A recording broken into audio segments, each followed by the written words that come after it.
Hello, everybody, and welcome to Tales from the Fandom, the podcast that brings a special guest out of the multiverse and straight to you. Today's episode is brought to you by In the Reads. In the Reads provides beautiful, affordable artwork of the vibrant worlds found within your favorite books, TV, and films. From all wood bookmarks featuring illustrations and quotes from such fandoms as Star Wars, The Lord of the Rings, Game of Thrones, Outlanders, and more, to fantasy and real-life maps drawn in the style of Tolkien. Go to inthereads.com and check out what is available. Like something? Use code TALES10 at checkout to get 10% off your order. A link will be in the show notes along with the code. And now, let's get to the episode. Hello, everybody, and welcome to the latest episode of Tales from the Fandom. I am joined by a returning guest. I'm super excited to have them come back after almost 2.5 years from their first episode. I have Pappadopolis joining me from the windy city of Chicago. Pappadopolis, how you doing today? Doing amazing. And yourself? I'm doing well. It has been a long time. Like, your episode was the first episode way back in 2020, and holy cow, have things changed since then. Yeah, dramatically. I don't even know if I'm still the same person. I would hope you're not the same person, because that would mean that you have not grown, and I know for a fact that you have grown in the past 2.5 years. Very true. Now, we're catching up here. You're coming back to the podcast. Last time on the podcast, just to go, take a walk back, we talked men's fashion and fandom, video games, and you had just started streaming on Twitch right when we had recorded. You were streaming off of, I think, is your Xbox at the That's time. correct. Yep. Oh, those were the days. Oh my goodness. Is something when I remember, like, I was telling you the story earlier. I was like, it's nice to catch you right when you were starting, and it's nice to catch you now, like 2.5 years later, because you've had tremendous growth since those original streams to now, and what you're doing, and what you're doing overall, like, not just with your streaming, but with what you're doing in your personal life and everything. Yeah, it's definitely been a I wouldn't say the word I was about to say is roller coaster, but I always consider personally, my thought is I always consider everything that I do is just like a journey. Like every individual thing, every individual interest or idea that I come across, these small journeys that are kind of like tributaries or rivers that separate into, like these different canals, these different channels. Being able to, be as people, we get the opportunity to have the freedoms of bringing our ideas to life. As we go through the journey with these ideas, life happens, and these situations kind of like start to add to the shape of whatever it is that we're trying to create, and it gives like this character. And so I've really, I think that Twitch has really allowed me to tap into forms of creativity that I would not have been able to discover if I would never have started this streaming journey. It is something where sometimes I pop, I load Twitch up. I'm like, well, there's Pappadopolis streaming. What's he streaming today? It's not the thing that I normally am there for. And it's like, okay, he's branching out. He's doing some new things. Like, you've taken to doing like some DJ stuff, and you've been doing light painting, right? Yeah. The light painting, I think it was the first really big risk I took on a creative side as a broadcaster. And it was really the first major direction that I wanted to take my content in. I was just like, wow, how cool would it be with the direction that my branding was already going in at the time, back in 2021 going into 2022. Well, 2020 going into 2021. And I was just really thinking about like vaporwave and synthwave, and I really started to pay a lot of attention to like Daft Punk and and some of the other artists in that genre, and how colorful and how different of a feeling that I got from listening to the music and really looking at all of the different types of content related to those genres. And I was like, you know what? It would be really cool to have a way of showing my love for this type of idea, this type of creativity of using lights in my stream. And so I started to do a lot of research. I mean, months and months of research, and almost pulling the trigger on this new thing that I learned about called light painting, and then holding back and reaching out to the community and say, hey, what do you guys think about this? And getting a little feedback on it. And ultimately, it was really a decision for myself to make, to really dive into what I felt like I would enjoy. And I finally pulled the trigger. I purchased some light painting tools. I found what's really crazy is I found this software that simulates light painting live, where this art is normally a static painting. I found a software developed by this amazing artist that lives in I think it's Australia. And I was just like, I want that. And it was a little pricey, but it was so worth it. And so I started to load it up, and I'm painting, and everything is being done live, and everyone can watch it. And I could really explain how this all works. And it was a really fun journey. It still is a fun journey because I still do it sometimes. Yeah, I've noticed that like you had the big push for it originally, and now you're still doing I still catch like the streams that you do sometimes. I can't imagine like the setup with that versus just, sitting down and popping, Steam and loading that up. There's definitely like the choice of, okay, I'm really going to do light painting. Let me take however long it takes to actually prep and set up versus just sitting down at the computer, be like, okay, I'm going to play a game now. Yeah, you know what? It's almost just as easy. I would say the only barrier to entry were the light painting tools. Oh, wow. Just load up the software. I use the same webcam that I use for as a face cam for streaming. I just kind of switch the source to capture to just capture the camera in a larger aspect. And then I duplicate, or I create another source for screen capture, and I use these two sources on top of each other, where in one source you'll be able to see just me moving the actual tools and creating these abstract shapes, and then on the underlaying larger screen is showing the result of those movements with the actual paint lights being painting these abstract shapes. And so I found it to be in my capacity of what I felt I could do to show the process. It's like in one screen you see just me moving the tools, Hmm. and you just see the light, but in the larger screen you actually see the lights coming to life. That's really awesome. And I know like I was able to watch a few of them. As far as the community goes, and I guess Twitch in general, was it something, as you look back, as a creator looking back on it, was it like, okay, this was different and it got people in, or was it, this is different, people are here for me? Like what was the general, I guess, reception for like going, I guess, almost like off the mainstream, because it's not what you typically do? Oh my goodness. Not only is it not what I typically do, but it's not common on the platform at all, to be honest with you. Because trust me, I did months of research, not just on the light painting community, but also if the light painting community was there on the Twitch platform, and it is not at all.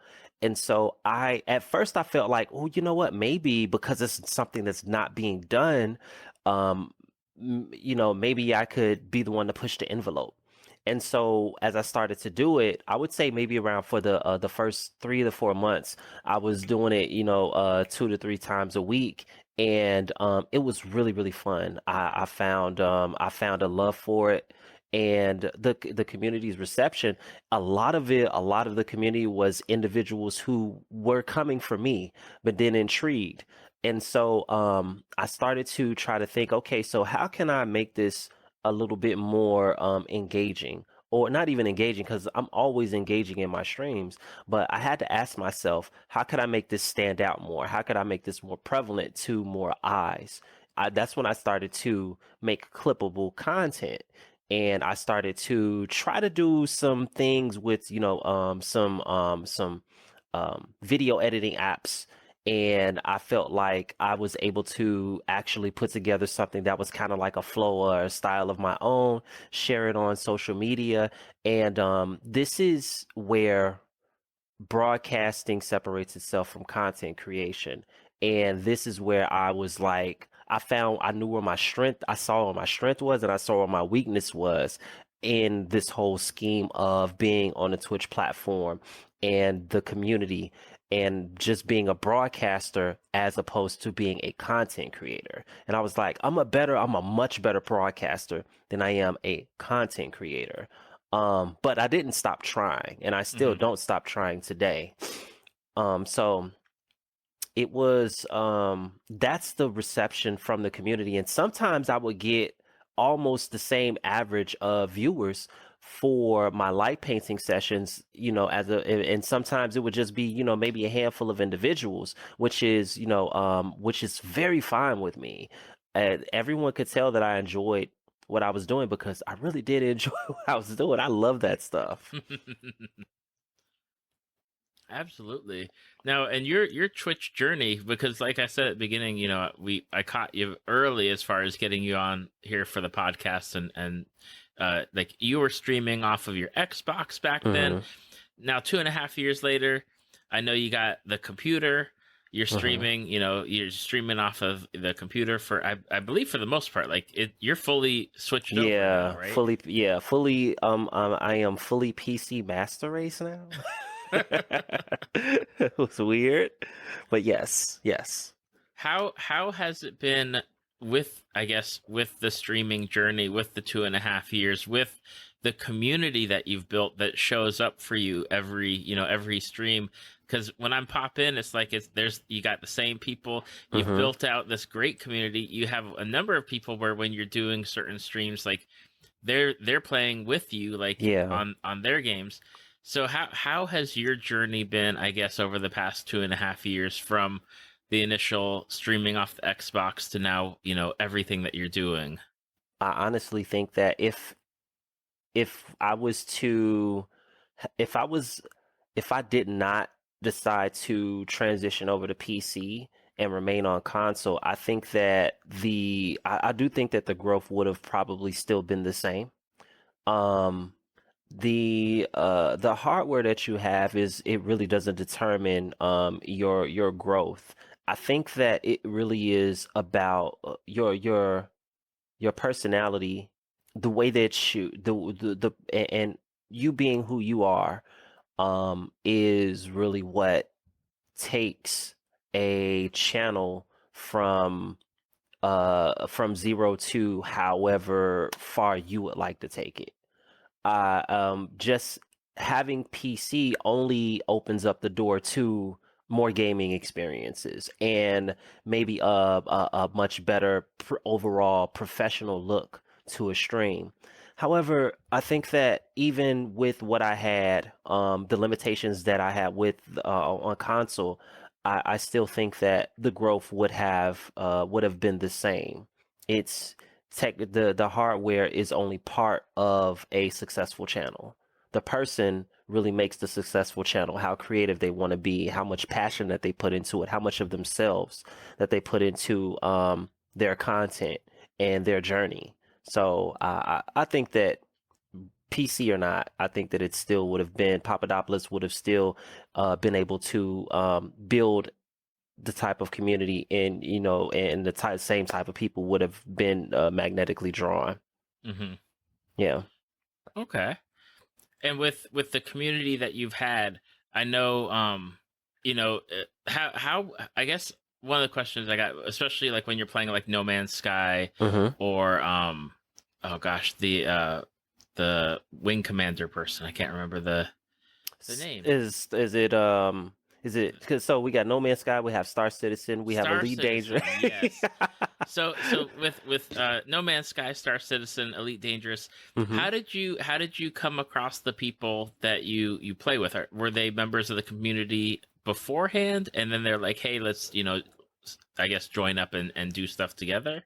You know what? I think that it was a combination of the other broadcasters that I have grown friendships with in their communities and viewers who were drawn to just overall Papadopoulos. That's really the individuals who are in the game with me, playing along with me, sharing experiences, having laughs, dying with me, winning with me. Those are, it's a combination of that broadcasters that I've built friendships with in their communities, and they say, hey, you know what, this Papadopoulos, and these are the games that he plays, and this is the type of person that he is, and this is what you can get from his channel.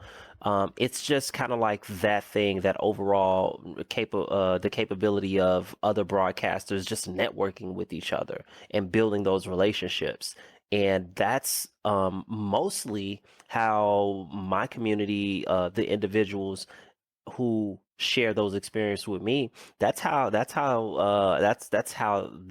channel has grown through those opportunities. Back when I first started following you and we talked, you're doing the Elite Dangerous, you're doing XCOM, hmm but you've really branched out. Not, and I'm not talking just like the light painting and hmm the DJ stuff, but you've branched out to like an enormous width and breadth of games, whether it's like first person shooters, Yeah. like some kind of like certain simulators, like I don't know if it was Power Wash Simulator, Yeah, power. and you've got like you got car racing games that you're doing and trucking.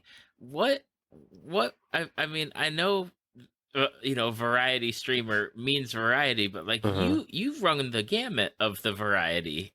Yeah, yeah, definitely. I have. I think that when I first started, I had a specific focus.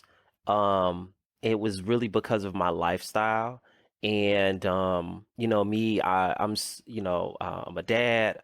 I've almost throughout my entire streaming journey, I've been full-time employed. And so that really dictates when I stream. I stream late in the evenings. It is normally, and I would say, I always thought when I first started streaming, what type of content would I like to watch? What would I like to be a part of? And so that's where kind of like the late night streaming, the late night squad came about, and streaming things that are really really chill, like Elite Dangerous and XCOM, which is not so chill, but it's a really fun way to engage viewers. But and I've kept that pretty steady for the first 2 years of streaming, and I think that I don't think that there's really a wrong way to stream if you are if it still allows you for you to be you and have fun. And I think that I found that I have a slight case of ADHD, as to where there are games that I enjoy playing and games that I want to try so that I could see if I enjoy playing them. And I only have time to really game when I stream. I don't Hmm. really have time any other time to game unless it's I got my boys put to bed, and at the house is clean, Mama Dop is relaxed, and I can then go, hey Mama Dop, I'm about to go and just I'm about to hop on and stream for a bit, and she's like, go ahead, go break a leg, babe, Hmm.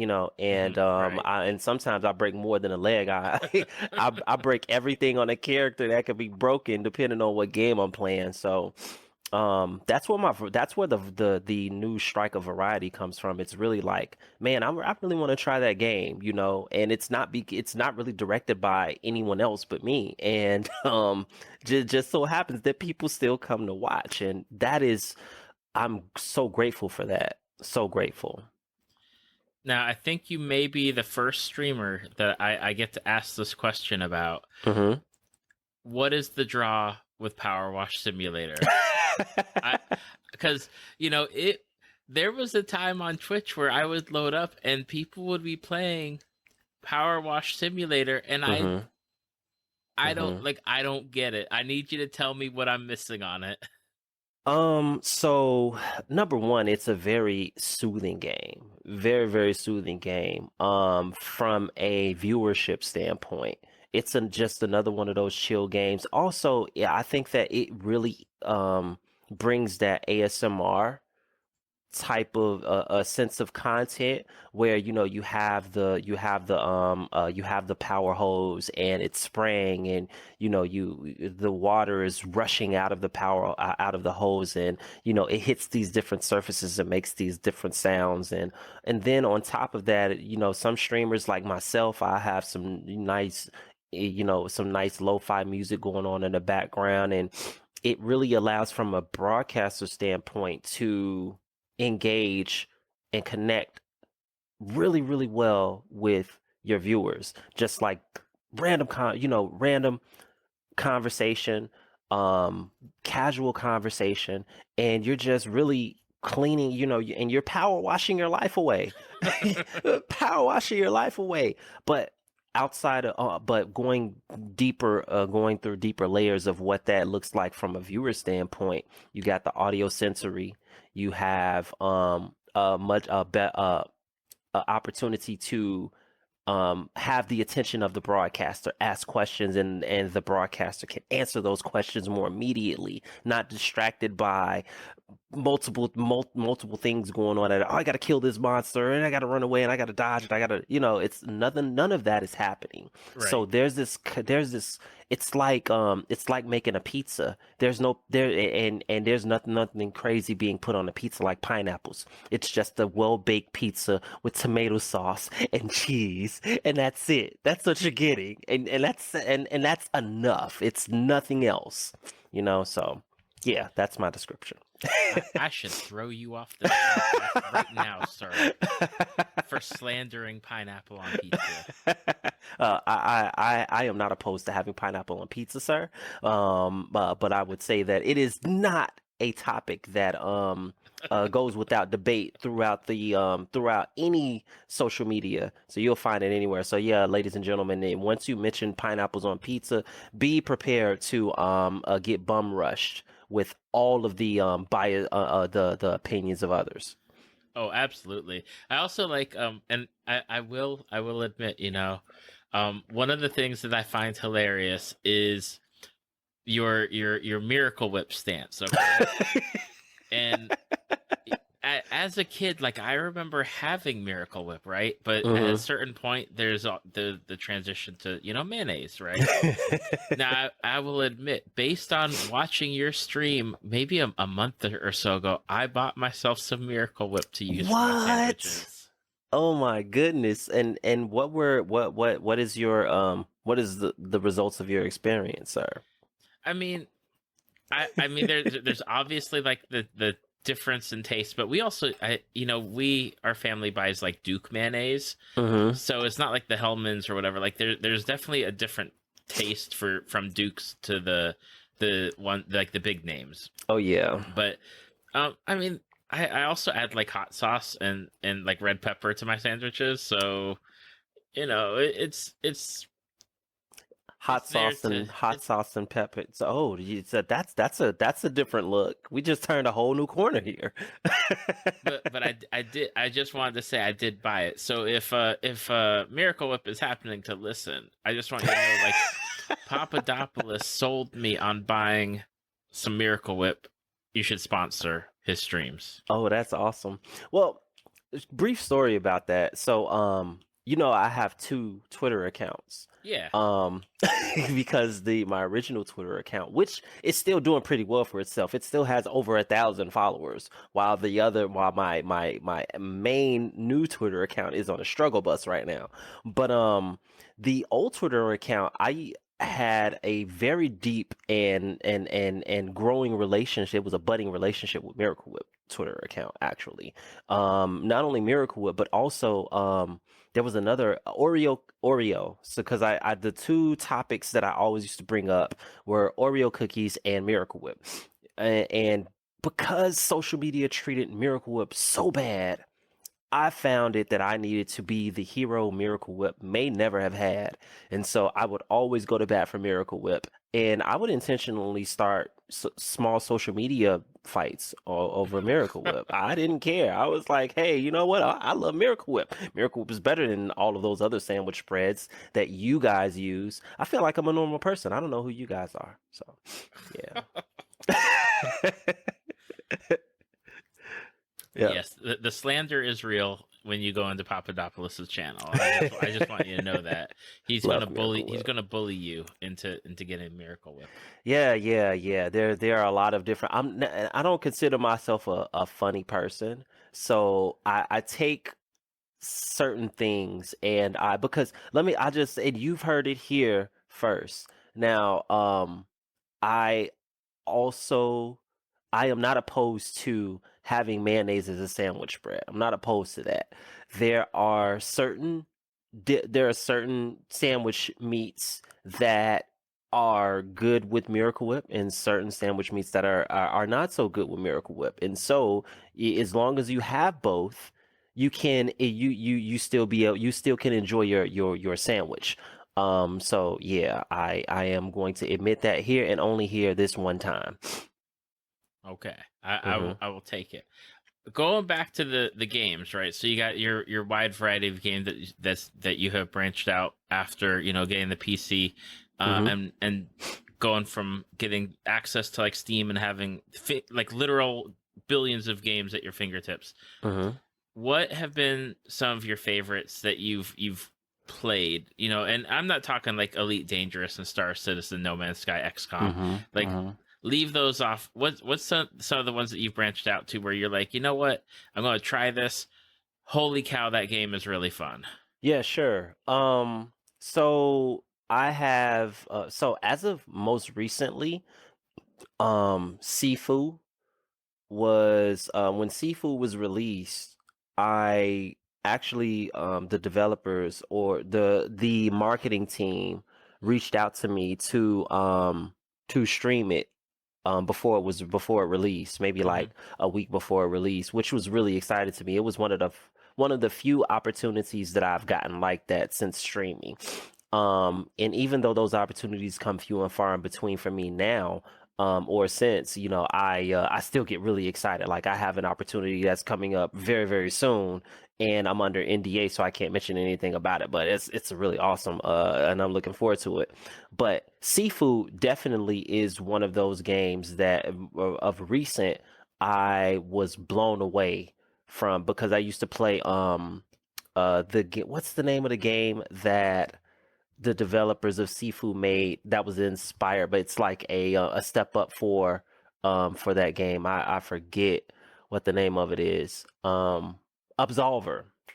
Okay. So the Absolver was a game that I fell in love with years ago on Xbox, and I streamed it quite a few times over, on and off, and viewers absolutely love that game. The Absolver, and that is the same community that loves Absolver, absolutely loves Sifu. And so when the developers announced that they were going to be releasing Sifu, soon, I just got on Twitter. I was like, this is so awesome. Like I was a huge advocate for the release of that game until the point where one of the community members was like, "Hey, did you see that? The marketers are tweeting. They want to know who wants to gain access to a early release, a pre-release of this game a week before it actually releases." I was right on the bat. I was like, "Boom! Here I am. I'm the best person that you could ever find to actually, help you display the contents of this game." And that's the opportunity that I received. So Seafood, to answer your question, is number one. Number two would have to be Hard Space Shipbreaker. That game is a zero G. game where you're in space, obviously, because I love space things, but you play in this space barge and you are contracted out to this company. You basically sign your life away because you put yourself in debt. Why you put yourself in debt, I don't know, but this is $1 billion worth of debt. And you pay off that debt by breaking down these derelict ships, these abandoned ships. So the ship gets put in a barge. You have a tool that can cut, saw, and burn holes through these ships, and you take specific parts of the ship that are valued at different amounts, and you have to break them apart, put them in certain and put them in certain parts of the barge. And sometimes things go absolutely bananas. You could blow yourself up in very, very creative ways. You could light yourself on fire. You could do things wrong. But it's a very chill game, and it's been in early access for maybe the last almost 2 years. And so it's finally about to be in full release sometime next month. And I'm really excited about that game because it is going through a lot of iterations, but it's gotten better and better over time. So, that's a game that I enjoy playing, and it's kind of still in my wheelhouse. But a game that's completely outside of my wheelhouse that I would recommend to anyone who's a first-person shooter is Hunt Showdown. Okay. Hunt Showdown is a first-person PvEVP shooter. Take P. I'm familiar with PvE and I'm familiar with PvP. Yes. And then you just put them all together. Yes. So PvEVP is it's a PvP, but also includes NPCs that you may encounter and have to fight in addition to the other players that are on the map that you have to fight. Okay. Yeah. So this game is so creative and so unique. It is a game where the NPCs are zombies. They're zombies. They're the undead, and there are different types of enemies. You have a lady that is covered in like these killer wasp, and she screams everywhere. That's how you know that she's nearby. And if you happen to catch her attention, she will send her killer wasps at you. And the only way that you can kill her quickly is if you shoot her in the head. And her head is not sitting on top of her shoulders, it is leaning on the side as where one of her shoulders should be. And so you have to be a really good shot if you want to not catch her attention, but kill her if you need to get to that area. But the way that the game is set, you have a couple of teams on a map, and you all have these different clues that you have to collect. And these clues lead you to revealing the boss on the level. And sometimes there could be 2 to 3 bosses. It really all depends. And the first team to collect the clues to uncover the boss gets to fight the boss. Sometimes you get lucky enough and spawn right near the boss. You kill the boss, who normally is tough, and then you have to banish the boss. So it's a countdown to the boss being banished. Now, as you're banishing the boss, you have to hold up in the area where the boss is being banished, because now all of the other teams can see where your boss is being banished. So they can decide, well, you know what? I'm not going to mess with them. There are a set of clues that I have to collect. And, but some teams are ballsy enough to come where you are to banish your boss, and they can come try and ambush you. And, once you collect these, I think they're like tickets, I forget what they're called, but you collect these little items from the boss being banished, and you have to run to an extraction point. And players can also then decide, well, you know what, they've done all the work, so now all we got to do is kill them. So it's a really fun game of cat and mouse, and it's a first person shooter, so there are guns in the game. There are no semi-automatics. You're only working with rifles and pistols. So it's the Wild Wild West, a Wild Wild West type of game. And if you die, you lose the character that you have. It's just a skin, but you lose that character skin if you die within a match.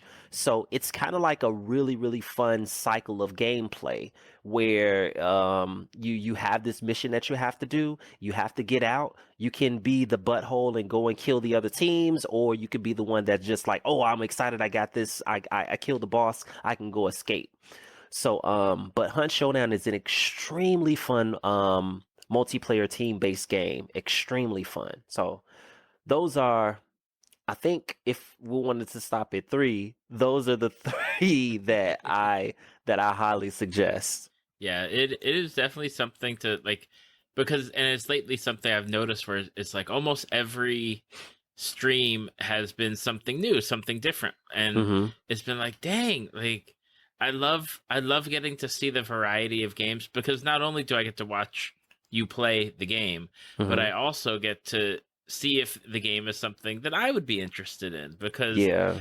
and I think that's one of the wonderful things about Twitch is I get to experience games that I would never play, but I get to watch Mm-hmm. someone do it themselves and be like, "Hey, you go do it. I'll just enjoy watching and making comments while you're playing." Yeah. That was the thing that I was terrified of when I first started streaming. I was terrified of variety. Because you have this dedicated group of viewers that come to one first. When they first come in, they're like, oh, this person plays this game. From first glance, it looks pretty like my speed. And they come for the game, but they stay for you. But when you switch the game, you see a drastic change in viewership. And that's very true.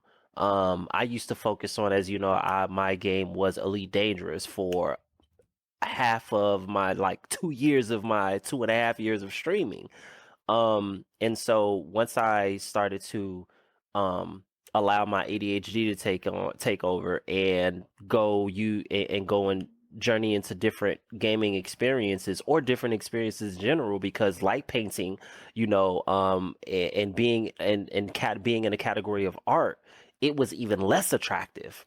And Hmm. that's only because of the inconsistency, or not being among communities that are in that category. I think that's extremely important to consider, especially when you are trying out something new. Consistency is extremely important, because consistency brings comfort, right? And so people were comfortable watching Elite Dangerous. But when I came up with the idea, I was like, you know what? I want to do something cool with lights. And I started doing light painting. And then I was like, you know what? I want to take that further. Let me go ahead and get a Levy wand that lights up. And now I can have different types of color textures while I'm Levy wanding and using light painting tools. And, these are great ideas. However, the the effort that needs to be put into growing a community that's interested in that, or growing viewership that's interested in that, it takes time, and it's really up to the amount of creativity and effort that you're willing to put in as a broadcaster and or a content creator to bring more people to it, because they don't Twitch is very horrible with discovery, right? We Hmm. all know this. And so you have to utilize other platforms to be able to get yourself discovered. Or you're just going to remain a hidden gem, and it's just going to be word of mouth. And depending on how many other broadcasters and communities that you know, that's as far as you're going to go. And that's how I know, because that's the way that I work. Like, I'm not a content creator that has the time or the skill sets to use different editing software, editing programs. It's exhausting for me, but I enjoy. But it really is, and sometimes I think about that. Sometimes I get in between my own ears, and I'll be like, man, you know what? Maybe I should try using this software that I purchased like a year and a half ago, and finally teach myself how to edit videos and clips, and do fancy things on it. And then I hop on it for 20 minutes, and I'm just like, oh, I'm tired. Let me go and stream, Yep. you know? Um, so, but I've grown now to know that I'm okay with that. I know where my strength lies, and I think that it's safe for me, but I'm okay with that, you know? Oh, I So, I I am right there, because they're like, I I set up my YouTube channel. I'm like, okay, you know what? I'm going. My plan is I'll take like my older episodes. I'll start like throwing them up as I can do it, right? Mm-hmm. And I'm like, okay, I've got the audio, but I need to figure out how to just throw images up there, whatever. Right. I downloaded the program. I was looking at it. I'm like, I have no clue what I'm doing. I asked my Mm-hmm. son, who's 11 at the time. I said, "Hey, how do you do this?" And he 10 minutes. 10 minutes he had like done everything, got it set up, download like all put together, merged together. I was like, that's a lot. It's Yeah. like for me trying to like figure it out on top of like as you said, like you work full time. You have Mm-hmm. the kids and the family and the adult responsibilities that we have to do, and it's like Yeah. just trying to figure something out new. Like it's wonderful to grow, but at the same time, I'm not getting to do like the fun thing that I want to do. Yeah. Yeah. Exactly. And so knowing not just knowing what my strengths are, or us as individuals, as creatives, knowing what our strengths are, um, when you know I feel like when you know what your strengths are, it really pushes you to face your weaknesses, right? And so it's up to you to tackle those weaknesses.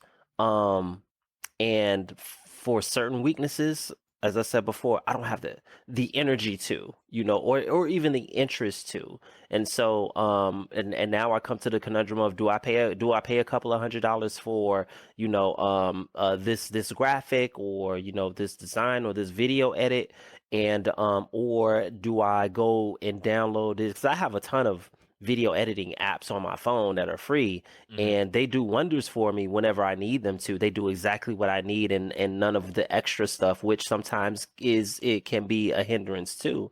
But still, there are things out there to be able to use to at least make some decent content, ever so often. Yep, yep. It is something where it's like, oh gosh, like I know there are times where I'm like, it'd be really cool to do this, and then I'm like, well, Yeah.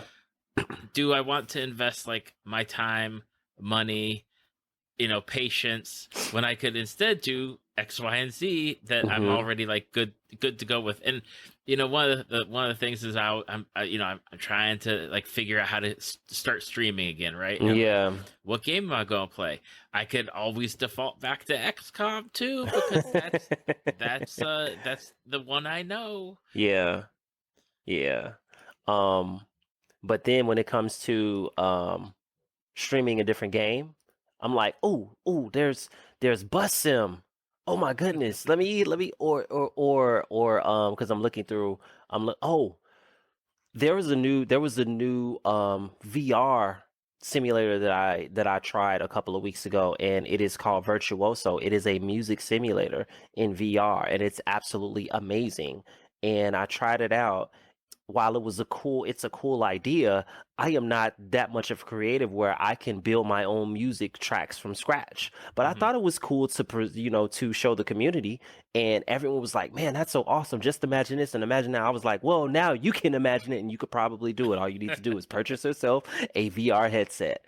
But yeah, it's things like that. Like, I sometimes those journeys are just for a day, and sometimes those journeys are for years, and I'm okay with that. Absolutely. Now, I wanna jump back to something that we used to, or that we talked about in the first episode. Hmm. Um, so are you still a man of fashion? I have to know. Are That you will still never the die. are you Oh my still a goodness. distinguished gentleman? Well, I try to be. I mean, a distinguished gentleman. That's made up of a lot of layers of stuff, and one of the major layers being money. So, but I think that men's fashion is always going to be a huge part of my DNA, and I would say that I have been able, especially recently, been able to step up my personal style, slowly, and it's going to get much, much worse for social media. because because I am I have a little disposable income to be able to f- dress the way that I would like to dress. And it's not distasteful for anyone that's listening. It's not out of the ordinary.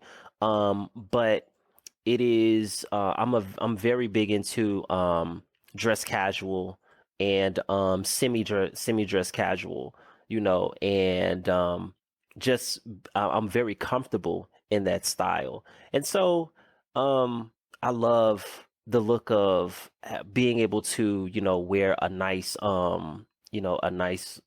casual boot, and either a pair of slacks or a nice jean, and and then throwing a jacket on over it, and maybe like a hat or something like that. It could be either a fitted hat, or it could be a brimmed hat. These are the things that I've always been like, man, if I had just a couple of extra $100, that would be me right there. I would say I have a few extra $100 now, so that may end up being me in the future. So, but yeah, it's always going to be a part of my DNA. Now, because one of the things is, looking back, your episode released right at the start of 2020, Hmm.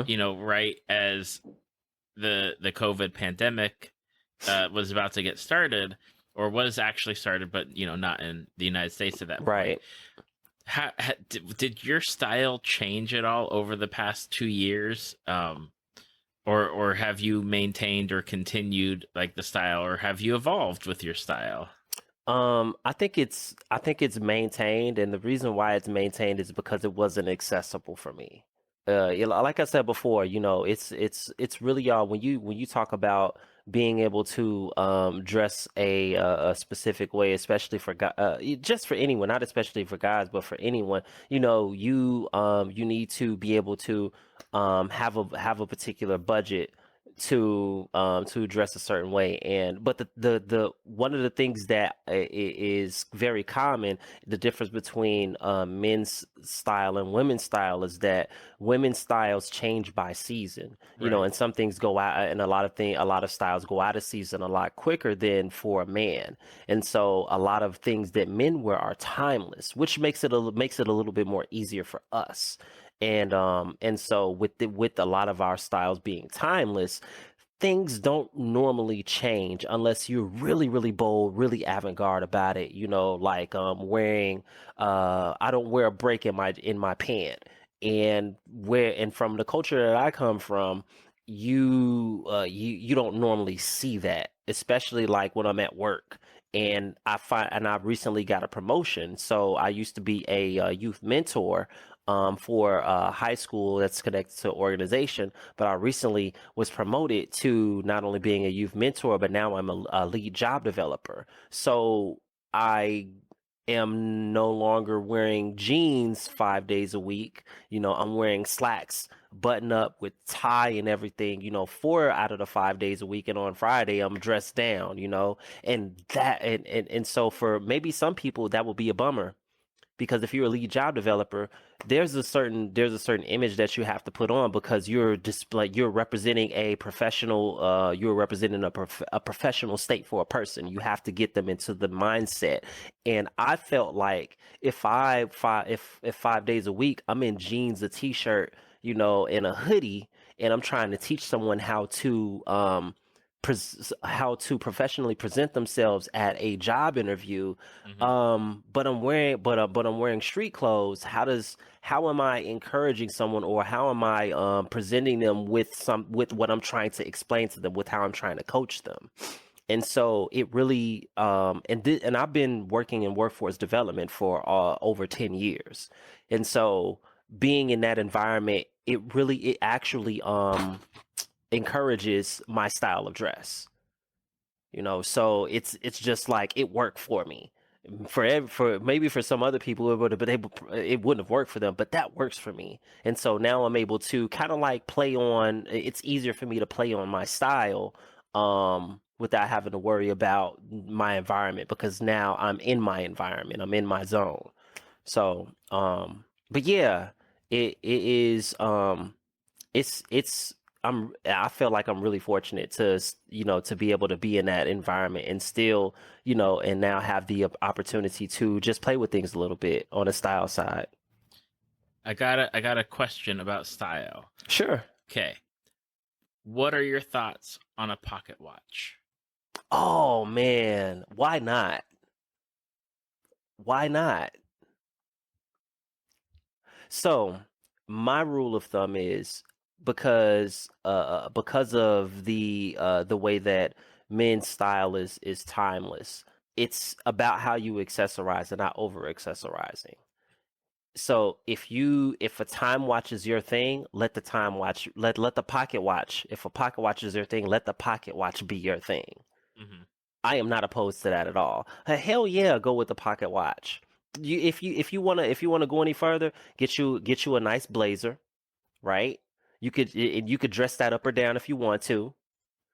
Get you a nice pocket watch. You could maybe if your thing is a ring or two, throw on maybe a ring or so. I would, since I have my wedding ring, that's enough for me on my hands. If you want to rock a smoke pipe, throw a smoke pipe in. Or if you want to do a nice pair of sunglasses, or if you already have a nice pair of fashionable glasses that are prescription wise, you could do that. And maybe if you're a hat guy, wear a hat. It is perfectly fine. I think pocket watches need to be more prevalent in a wardrobe.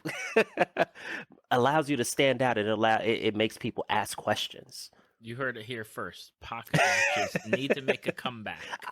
Why not? Why not? It's just like with streaming. What's your personality like? People want to see like are you a variety streamer, or do you stream specifically? How do you make that stand out? How do you make it be you? How would you make style become your own thing? Like, how would you set yourself apart? What would you be known for? Tales from the Fandom could probably be known as the pocket watch guy. I brought that up because one of my longtime friends, she is a very strong advocate for when men dress up, they should have a good pocket watch. I agree. Either or just a timepiece in general. I I received my first watch in years on my birthday last year. It was a I forget the brand of the designer, but it's a very minimalistic watch. And I think I took a picture of it and posted it on Twitter maybe like a month ago. It has it's a silver bezel, and on the face of the watch it has a covering, and that covering only displays the numbers 11, 12, and 1, I believe, on the watch. And at 12 it says present, at 11 it says past, and at 1 it says future. But it only gives you that amount of time. So the message is focus on the present, because the past is already past and the future is to come. And so I don't see there are no other numbers that are shown on the watch except those numbers. And I really like that. I like that my watch has a message. But now I'm getting into other watches. I made a tweet like earlier this week. I was like, do I have any wristwatch enthusiasts, among my followers? Because I discovered that Swatch made a watch collection of the solar system of the planets. Oh wow. So now you have, yeah, it's so cool. It's inspired by Omega. When Neil Armstrong, was it Neil Armstrong went to the moon? So Neil Armstrong went to the moon. Omega was the first and only watch designer that he took that designed a watch. I wouldn't say designed a watch. Maybe he purchased a watch. I don't know the full story behind it. But the watch that Neil Armstrong wore when he took this trip to the moon, they ended up bringing that back a year ago. And it people went wild for it. And now Omega and Swatch teamed up to bring a more budget-friendly version of that watch, along with a line of other watches that each watch represents a planet in our solar system, and they have a specific color representing the planet. And I must say, they're absolutely beautiful watches. Some of the makeup, or the materials of the watch may be maybe a little bit cheaper because the original watch goes for I think like $6,000. Ooh. Yeah, yeah. Oh yeah. I'm getting into very dangerous territory with watches, but I love it. But the Swatch watch is like 260 and it comes in a bunch of different colors with and they're and most of them are extremely beautiful. So I think that that's going to be probably my entry level watch is the Moon Swatch. That's what they call it, the Moon Swatch. And so I'm really looking at it. I already got the green light from Pappadopolis, so don't be shocked if I end up tweeting I got a new watch. Yeah, my brother-in-law is a huge watch person. Like it is something where he's got them. I don't know where he has them now because they just moved from one place to another, but he had them all in like his in the boxes still. Mm-hmm. And he would that would be his thing is like he's got the clothes he dresses, whether it's casual or dressed up, but then he's got like the watch as that like one piece, like that accent piece, and Yeah. just switches them up. And it's like, that was never something like for me, like especially now I don't even have a watch. It's like I had a watch in college that was Uh-huh. 20 something years ago at this point. That's okay. I mean, I don't. You would think that with the takeover of smartphones, who needs watches? So I think that watches now become a more of a talking piece than ever, as opposed to it being the functional thing that everyone used to use before smartwatches, before smartphones came into play. Because I hardly look at the time on my watch. Exactly. You're like, oh yeah, this whole thing. Yeah. It tells time. My watch, and then you could be like, my watch doesn't tell time. It tells me that I need to be present in this time. Right? Yes. Now, before we wrap up, is there anything else? I know we talked a lot about like streaming and Twitch and fashion and stuff like that. Is there anything else that you've gotten into over the past 2.5 years that you're dying to be like, listen, this is awesome. You need to check this out, or give it a try. Hmm. I I think in a specific so okay, so what any everyone should give a try. I have since getting into light painting, it has opened up the door to an entirely new community to me that I didn't know existed, and that is the flow community. And within the flow community, you may have seen me tweet a bit about this on and off over the past year, where there are within the flow community, they work with these things called props. And I would say almost a year ago, I got my first flow prop, which is a levy wand. And the levy wand is it's a wand that's attached to a string. It used to be known originally as a walking stick. And so the flow community got a hold of it, and now you will be able to find these wands. They have lights. They come in different sizes, different lengths. And I got my first introduction to the flow community with the wand prop, and I used it a couple of times in my light painting. But there's also other flow props that I am going to be obtaining through before the end of the year. One of them being poi balls. So poi balls are these. They normally come in pairs when you purchase them, and or you can make them yourself. All you have to do is put like a soft ball into it, maybe a tennis ball, and put it into a sock, and you can have your own homemade poi ball, whatever. Yeah, that one. But it's a really cool thing that a really cool community that I was just happened to stumble upon. And the poi balls are one thing. A lot of them, when you purchase them from vendors, they have lights in them. They and they flash in different types of patterns and things of that nature. Super duper cool. And then there are these things called S sticks, and I find these to be the most interesting because of their background. And I believe they were originally used as props in Asia, in celebration. I forget in celebration of what, but I know that before the United States got a hold of it and started putting lights inside of everything, it actually meant something, from other and also poi balls as well. I believe that may be of a culture of Hawaiian or something like that. And don't quote me if you're listening to this right now. Just know that I am aware of the prop.